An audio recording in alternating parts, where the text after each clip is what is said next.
ভারতের সঙ্গে বিএনপির চুক্তির বিষয়টিকে ভিত্তিহীন এবং জামায়াতের অপপ্রচারের অংশ বলে মন্তব্য করেছে বিএনপির নির্বাচন পরিচালনা কমিটির মুখপাত্র মাহদি আমিন।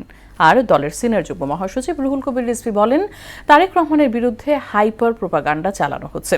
এদিকে 2 দশক পর আজ রাতে চট্টগ্রাম যাচ্ছেন বিএনপি চেয়ারপারসন। তানজিদ ভুঁইয়ার প্রতিবেদন। প্রতিদ্বন্দ্বী দলের প্রধান ভারতের সঙ্গে 3টি শর্তে চুক্তি করেছেন। পত্রিকার বরাত দিয়ে এমন অভিযোগ তুলেন জামায়াতে ইসলামীর নায়েবে আমির সৈয়দ আব্দুল্লাহ মোহাম্মদ তাহের। শনিবার সাংবাদিকদের প্রশ্নের জবাবে বিএনপি নির্বাচন পরিচালনা কমিটির মুখপাত্র মাহদি আমিন এমন অভিযোগকে অপপ্রচার উল্লেখ করে বলেন, এটি অপকৌশলের অংশ। স্বাভাবিকভাবেই তার সপক্ষে তিনি কোনো প্রমাণ উপস্থাপন করতে পারেননি, কোনো প্রমাণ উপস্থাপন করতে পারবেনও না। কারণ যে তথ্য মিডিয়া এসেছে বলে তিনি দাবি করেছেন সেটির ন্যূনতম কোনো বাস্তবতা নাই, ন্যূনতম কোনো সত্যতা নাই।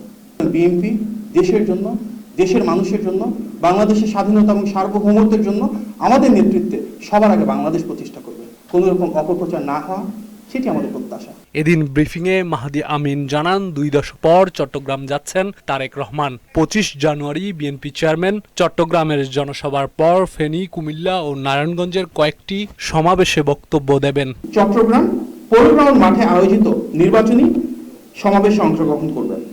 সমাবেশ শেষ করে তিনি যাত্রাপথে ফেনীতে পাইলট হাই স্কুল মাঠে অনুষ্ঠিত নির্বাচনী সমাবেশে বক্তব্য রাখবেন।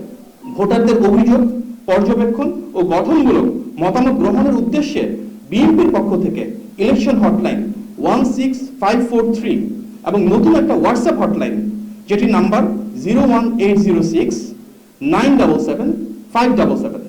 এর আগে বনানী কবরস্থানে আরাফাত রহমান কোকর কবর জিয়ারত শেষে দলের সিনিয়র যুগ্ম মহাসচিব রুহুল কবির রিজভী বলেন, তারেক রহমানের বিরুদ্ধে নির্বাচনী আচরণ বিধি লঙ্ঘনের অভিযোগ সম্পূর্ণ মিথ্যা। জনাব তারেক রহমান তিনি তার যে ডিসেন্ট কথাবার্তা, তার যে চমৎকার বক্তব্য এবং জনগণের সাথে সম্পর্কিত এবং জনগণের সাথে মিথস্ক্রিয়ার মাধ্যমে তার বক্তব্য যে আজকে প্রশংসিত হচ্ছে, তার নেতৃত্ব যে আজকে সারা দেশের মানুষের কাছে গ্রহণযোগ্য, এটিকে মেলাইন করার জন্য, এটি জনগণের কাছে বিভ্রান্তি তৈরি করার জন্য করা হচ্ছে। এদিকে ঠাকুরগাঁও নির্বাচনী প্রচারণায় বিএনপিকে মুক্তিযুদ্ধের পক্ষের দল উল্লেখ করে ধানের শীষের পক্ষে সবাইকে ভোট দেওয়ার আহ্বান জানান মির্জা ফখরুল ইসলাম আলমগীর। আমরা আমাদের দেশ ছেড়ে মাটি ছেড়ে কোথাও যাব না, আমরা আমাদের অধিকার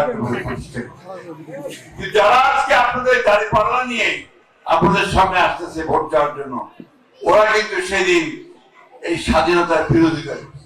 ঠাকুরগাঁও সদর উপজেলার আউলিয়াপুর কান্দুরপাড়া এলাকায় প্রচারণা চালান তিনি। তানজিদ ভুঁইয়া, মোহনা সংবাদ, ঢাকা।